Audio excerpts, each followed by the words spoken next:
안녕하세요. 반갑습니다. 김유라입니다. 안녕하세요. 오늘은 어린이날을 맞아서 성공하는 가족들의 7가지 습관을 읽다가 엄마가 이런 생각이 들었어요. 가족 구성원 하나하나가 어떤 일을 성취하기 위해서는 다른 가족 구성원들의 도움이 필요하다라는 걸 깨달았어요. 이게 뭐냐면 엄마가 어떤 일을 하고 어떤 일에 집중하기 위해서 우리 아이들이 참 많이 도와줬구나. 그걸 깨닫고 참 고맙다라는 생각이 들었습니다. 어린이날 하면 뭐가 좋아요? 어린이날은 엄마 아빠가 뭘 사주고 뭘 사주고 맛있는 것도 해주고 행복하게 해주죠. 네. 오늘 아빠가 마트에 가서 어린이날 선물을 사주겠다고 했어요. 네. 우리 아들 지금 초등학교 4학년인데 얼마짜리 사준다고 약속했어요? 15,000원이요. 15,000원이요. 동생은요? 10,000원이요. 10,000원이요. 형은요? 20,000원이요. 형은 20,000원이요. 그래서 그 금액에 대해서 어떻게 생각해요? 저는 딱 좋은 것 같아요. 딱 좋은 것 같아요. 15,000원. 네. 뭘 사고 싶어요? 전 장난감 같은 건 좀 안 사고 싶고 아, 장난감만 안 사고 싶고. 뭐 살지는 잘 모르겠어요. 아직 안 네, 근데 정해봤어요. 마트 가면은 살게 잘 보여요. 아, 마트 일단 가면 잘 보여요. 네. 엄마가 어렸을 때 돈을 많이 아꼈거든요? 네. 알죠? 네. 돈을 많이 아꼈는데 마트에 가거나 그럴 때 우리 새 아이들이 네. 막 울거나 뭘 사달라고 떼를 쓰거나 뭐 그런 적이 한 번도 없어요. 왜 그랬어요? 갖고 싶은 게 없었나요? 어릴 때는 음, 갖고 싶은 게 잘 기억이 안 나요. 잘 기억이 안 나요. 그래서 엄마는 그렇게 막 돈 쓰게 아이들이 많이 안 해가지고 돈을 많이 모을 수 있었어요. 네. 어디 아파서 병원에 입원하지도 않고 건강하게 자라줘서 고마워요. 네. 네, 어린이날 축하해요. 네. 이따가 장난감 15,000원 한도에서 잘 사요. 네. 우리 지율이는 책가방도 지금 뭐 쓰고 있어요? 그 유치원에서 7살 때 받은 거. 7살 때 공짜로 준 책가방. 네, 그 계속 쓰고 있어요. 계속 쓰고 있어요. 근데 그거 새로 사주세요. 친구들처럼 멋진 가방, 더 좋은 거 사주세요라고 얘기를 한 번도 한 적이 없어요? 네. 왜요? 저는 그냥 이 가방 써도 괜찮아요. 괜찮아요. 아무거나 써도 다 좋아요. 네. 그런 게 중요한 게 아니에요? 인생을 살아가는데? 네. 장난감 좋은 거, 가방 좋은 거, 뭐가 그럼 제일 중요해요? 삶의 가치, 우리. 돈 쓰는 거 말고 뭐가 재밌어요, 그럼? 재밌어. 뭐가 재밌냐고요? 살면서 재밌었던 거. 재밌었던 게 나에게 기쁨을 주는 거, 행복을 주는 거. 그냥 다 좋았어요. 다 좋았어요. 오케이. 다 좋았기 때문에 뭘로 이렇게 채울 필요가 없었어요. 인터뷰 감사합니다. 어린이날 축하해요. 네, 안녕히 계세요.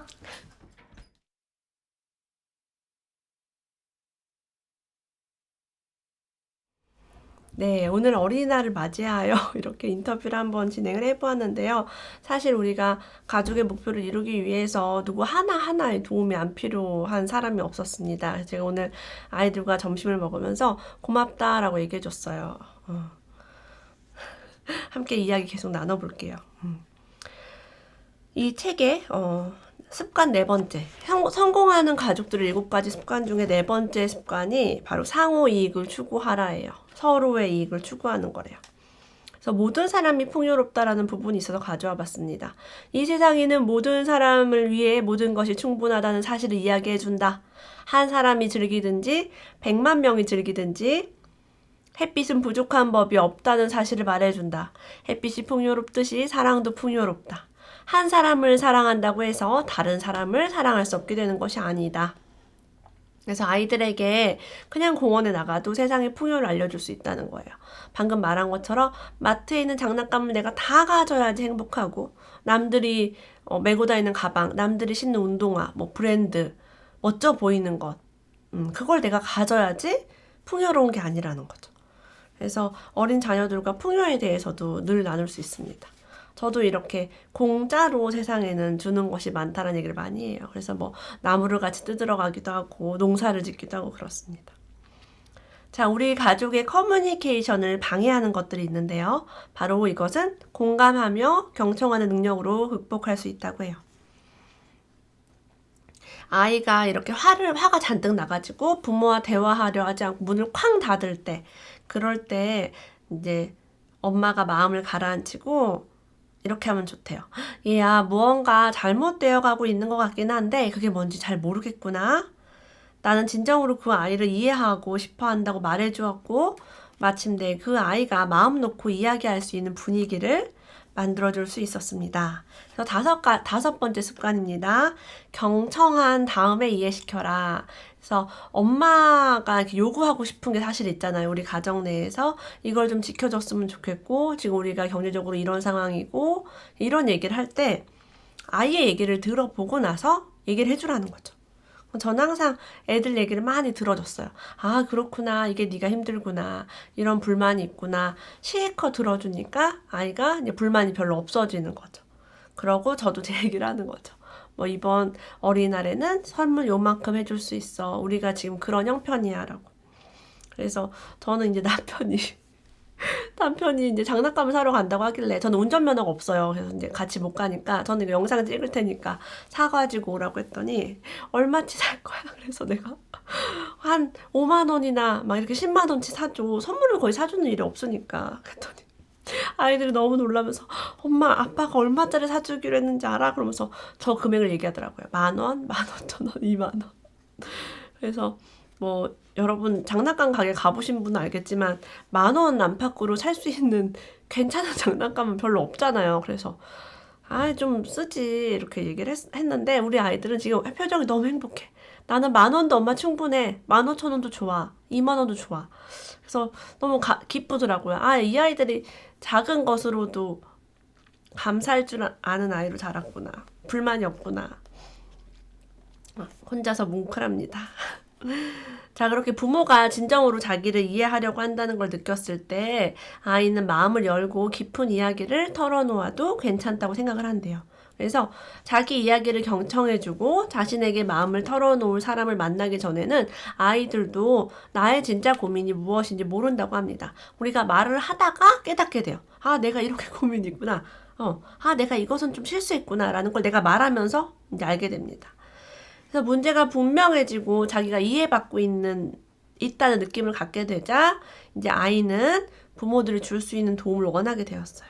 그래서 이런 상황을 변화시킬 수 있는 것은 감정은행 계좌에 저축하는 습관 때문이었다고 합니다. 부모가 늘 자녀를 이해하려고 했기 때문에 경청한 다음에 이해시키기. 근데 우리는 듣지는 않고 야 엄마 말이 맞아. 엄마 말대로 해. 이렇게 했을 때는 어긋나게 될 수 있죠. 자만이라는 것에 대해서 누군가 이렇게 얘기했습니다. 본질상 경쟁이래요. 자만이란 어떤 것을 소유함으로써 기쁨을 얻는 것이 아니라 옆 사람보다 더 많이 가져야만 기쁨을 느낀다. 자만을 느끼게 하는 것이 바로 비교이다. 다른 사람과 더 높아지는 데서 기쁨을 얻기 때문이다. 경쟁이 사라지면 자만도 사라진다. 라고 해요.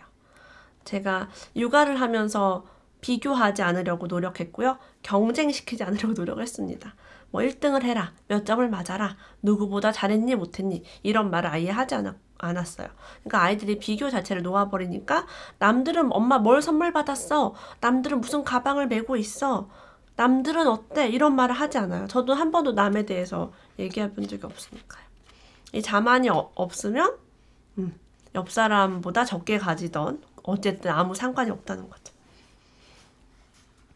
자, 우리는요, 스스로 자기 약점을 드러내 보임으로써 다른 사람도 자신의 약점을 내보일 수 있게 합니다. 그래서 잘난 척, 나 잘났어, 나 훌륭하지? 이게 아니라 나의 약점을 솔직하게 얘기하면 상대방도 자기 약점을 얘기해요. 너 그런 고민 있었니? 사실은 나도 이런 힘든 게 있어. 야, 우리 되게 힘들구나. 겉보기엔 좋아 보였는데. 이럴 수 있어요. 그런 깊은 유대감이 생기고 심리적, 사회적 상처를 최소한으로 줄일 수 있습니다. 그러면 풍성한 시너지를 창조할 수 있어요. 우리가 자꾸 겉보기 좋고 완벽해 보이는 것들에 대해서만 얘기를 하면 속으로 어머 나만 되게 병신같이 사나 보다. 남들은 다 잘 살고 다 부자고 다 행복한데 내 팔자는 왜 이럴까 이러고 있습니다. 사실은 그렇지 않죠.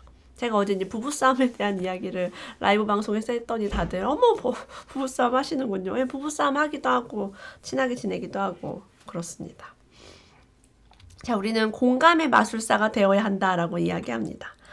때로는 고개를 끄덕이거나 단 한마디 말을 던짐으로써 공감적으로 될 수 있다고 합니다. 공감을 하면 정말 좋겠죠. 자, 아이에게 이런 메시지를 되게 많이 줬대요. 나는 너를 사랑한다. 나는 네가 무한한 가치를 가진 사람이라고 믿는다. 문제되는 행동은 내 됨됨이의 극히 일부에 불과하다는 것을 나는 잘 알고 있다. 나는 네가 가진 문제에도 불구하고 너를 사랑한다. 라는 피드백을 주었다고 해요. 전 여기에서 더 업그레이드 하자면 너에게는 여기선 지금 나는 네가 가진 문제에도 불구하고 사랑한다라고 얘기했죠. 저는 이렇게 말할 거예요. 너는 아무 문제가 없다. 너는 잘못된 것이 없다. 너는 고칠 것이 없다. 있는 그대로 너를 사랑한다. 물론 내 내면 안에는 저것은 문제야 고쳤으면 좋겠어 라고 할 수 있겠지만 굳이 그거를 입 밖으로 할 필요는 없습니다. 자, 아이 육아를 할 때요 이런 걸 질문해 보래요. 그 아이가 그 일을 해야 하는가? 그 아이가 그 일을 할 수 있는가? 그 아이가 그 일을 하고 싶어 하는가? 자, 반대로 또 바꿔볼게요. 나로 한번 넣어보겠습니다. 내가 그 일을 해야 하는가? 내가 그 일을 할 수 있는가? 내가 그 일을 하고 싶어 하는가? 자, 자꾸 아이라는 주어를 넣고 싶을 때 저는 저로 바꿔봅니다. 내가 그 일을 하고 싶은가? 밥을 남김없이 먹고 싶은가? 예, 졸려 죽겠는데 양치를 하고 싶은가? 친구들이 놀러 왔는데 숙제를 하고 싶은가? 재미있는 TV가 있는데 멈출 수 있는가? 네, 없습니다. 행복한 가족을 위한 6가지 습관은요. 시너지를 활용하라입니다. 시너지는요. 모든 습관의 최고의 선이라고 합니다. 하나 더하기 하나는 둘이 아니라 셋, 넷, 5이 되는 게 바로 시너지죠. 더 큰 숫자가 되는 마술입니다. 그래서 이 시너지를 위해서요. 부부가 함께 대화하고 자녀들과 대화해서 한 사람의 생각을 고집해서 행동하는 게 아니라 이렇게 토론하고 협의하면서 시너지를 내는 거죠. 한 사람 의견, 두 사람 의견 더해서 막 생각해봐서 최고 좋게. 감정과 생각을 이해하기 위해서 남편의 말을 먼저 귀담아 들었다고 합니다. 남편이 값비싼 소파를 외상, 즉 할부로 구입을 하려고 했어요. 근데 이제 집을 샀는데 대출을 너무 많이 받아서 대출 이자가 부담스러운 상황에서 이제 집을 사서 이사를 하니까 소파도 또 하나 사고 싶고 소파를 사러 갔더니 정말 값비싼 소파가 예쁘게 보였던 거죠. 사실 근데 지금 가정 경제 형편이 이제 그 소파를 살 능력이 안 되니까 2달 후에 돈을 내라라고 했어요. 판매원이. 남편이 사려고 하자 부인이 이제 말리고 우리 한 번 더 생각해봐요 여보라고 해서 그거에 대해서 대화를 나누었습니다. 자, 남편의 가슴 깊이 어떤 생각인지 얘기를 들어봤더니 남편은 손님들이 집에 와서 낡은 소파를 봤을 때 당황스러웠대요. 나는 열심히 일하고 있는데 돈을 충분히 벌지 못하는 현실을 이해할 수 없다고 했습니다. 남편은 형제나 다른 사람들이 자기보다 훨씬 더 돈을 많이 버는 것이 불만스러우며 때때로 자신이 실패자처럼 느껴졌대요. 새 소파를 사면 사람들이 이제 놀러 오면 와 좋은 소파 샀다. 야 너 집도 사고 돈 많이 벌었구나 라고 할 거예요. 그런 열등감을 덜기 위해서 사고 싶었다고 덧붙였습니다. 그쵸? 나의 열등감. 돈도 못 버네. 통장에 돈도 없어. 그걸 감추기 위해서 뒤덮으려고 했죠. 상의를 했어요. 그래서 부인이 나는 당신이 정말 자랑스러워. 당신이 정말 뛰어나고 성공한 사람이야. 그래서 지금 내가 주택 할부금 때문에 밤잠을 설치고 있는데 소파 가격까지 더해서 그렇게 돈을 갚고 싶진 않아. 그렇게 아직은 여유롭지 않아. 라고 해서 지금 있는 소파가 너무 낡아서 바꾸고 싶으면 우리 중고로 사자라고 해서 중고 매장을 가게 됐어요. 13달러 50센트짜리 소파를 가져왔습니다. 그래서 이제 쿠션들을 수리를 해가지고 이제 예쁘게 살았대요. 시간이 흐르고 나서 우리는 때때로 손을 잡고 그 소파의 금색 쿠션 위에 앉아서 서로를 바라보며 웃곤 했습니다. 아, 옛날에 우리가 엄청 비싼 소파 사려고 했었지. 그때 돈도 없었는데. 그래서 우리가 대화를 나누어서 이 소파를 13달러 50센트에 정말 저렴하게 사왔어. 그때 정말 잘한 것 같아. 너무 추억이 있지 않아? 이런 대화를 할 수 있겠죠. 습관 7번째, 끊임없이 쇄신하라라고 합니다. 우리는 좋은 습관을 가져도 작심삼일 금방 놓아버리고요. 금방 좋은 육아서를 읽어도 오늘 하루는 애를 되게 잘해주고 다음날부터 평소의 나로 돌아옵니다. 제가 책 계속 읽는 이유가 그거예요. 계속 나대로 돌아오니까. 끊임없이 쇄신하는 방법 중에 제가 되게 좋은 거 밑줄 한번 그어봤어요. 지난해 딸아이가 자기 학급에서 매일 가족과 함께 식탁에서 저녁 식사를 하는 학생이 자기 말고는 단 한 명도 없다고 말해주었대요. 매일 저녁 먹기가 힘들죠. 학원도 가야 되고 아빠는 바쁘고 엄마도 바쁘고. 근데 그 식탁에서 밥을 먹는 2명의 학생은 모두 우등생이래요. 딸의 말을 들어보면 다른 아이들은 전자레인지에다 인스턴트 식품을 데워서 자기 방으로 가져가 TV를 보며 먹는다고 했대요. 그들은 친구도 없고 질문도 없고 단지 바보 상자만 쳐다볼 뿐이며 그런 실태를 반영하기라도 하듯 낮은 학점을 받고 있었다. 그래서 이런 어떤 설문조사라든가 연구 결과에 가족들과 함께 식탁에서 대화 나누면서 밥 먹는 게 정말 중요하잖아요. 그죠? 그래서 이게 가족들이 쇄신을 할 수 있는 그리고 뭐 종교가 있는 집안은 식탁에서 정말 사랑이 넘치는 기도를 하기도 합니다. 그리고 이 저자가 후회되는 것이 하나 있길래 제가 밑줄을 그어서 가져와 봤어요. 이렇게 성공한 사람도 후회를 하는구나. 자, 이 사람의 후회를 통해서 우리는 이것을 후회하지 않고 할 수 있겠다라는 용기를 얻었습니다. 최근에 나는 어린아이들이 책을 읽지 않는 첫 번째 이유는 아버지가 책 읽는 모습을 보여주지 않기 때문이라는 사실을 밝힌 연구 결과를 읽었다. 바로 그것은 내가 지난 수년간 저질러온 실수이기도 했다.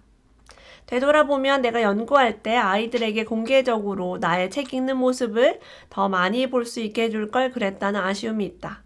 내가 배우는 것과 관심사들을 아이들과 나누기 위해 더 의식적으로 노력했으면 좋았을 것이다. 아이들 보게 책을 읽어주세요.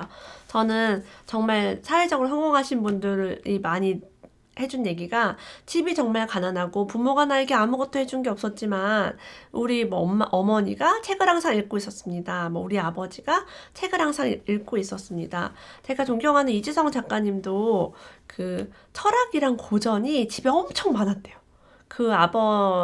이지성 작가님 아버님께서 책을 엄청 많이 꽂아놓고 있어서 이지성 작가님이 자기 아버지는 그 책을 다 읽은 줄 알았다. 알고 봤더니 다 안 읽으셨다. 이런 얘기를 제가 얼핏 들었었거든요. 근데 자녀 입장에서는 아버지는 저 책을 다 읽었구나. 저런 어른이 되면 저런 걸 읽는 건 기본이구나 라고 어린 마음에 물어보지도 않고 생각을 했던 거죠. 대단합니다. 자, 우리 가족이 큰 목표와 꿈과 목적을 창조하는데 이런 질문을 던질 수 있을 겁니다. 우리 아이들을 어떻게 교육시킬 것인가? 지금부터 5년이나 10년쯤 지나면 우리 집의 경제 상황은 어떻게 될 것인가? 가족 관계를 돈독히 하기 위해 우리 가족은 어떤 일을 함께 할 수 있을까? 우리 가족이 진정한 변화를 이루기 위해 무엇을 함께 할 수 있을까? 그래서 우리 삶에 문제가 생겼을 때요, 이 성공하는 가족들은요, 문제로 보지 않고 기회로 본다고 합니다. 그래서 문제가 중심일 때는요, 우리는 무언가 제거하려고 합니다. 이게 문제야! 이 문제를 없애버려야 돼! 라고 하지만 기회와 비전 중심일 때는 무언가를 창조하려고 합니다. 여러분, 무언가를 없애기 위해서 애쓰시겠습니까? 창조하기 위해 애쓰시겠습니까? 오늘 어린이날을 맞이하여 좀 더 행복한 하루 보내시길 바라고요. 우리가 이런 책을 읽고 조금씩 실천하면 우리 가정을 더 행복하고 풍요롭게 변화시킬 수 있을 것이라 믿습니다. 성공하는 가족들의 7가지 습관, 스티븐 코비 책 함께 읽어보았습니다. 오늘도 함께 해주셔서 감사합니다. 다음에 또 만나요.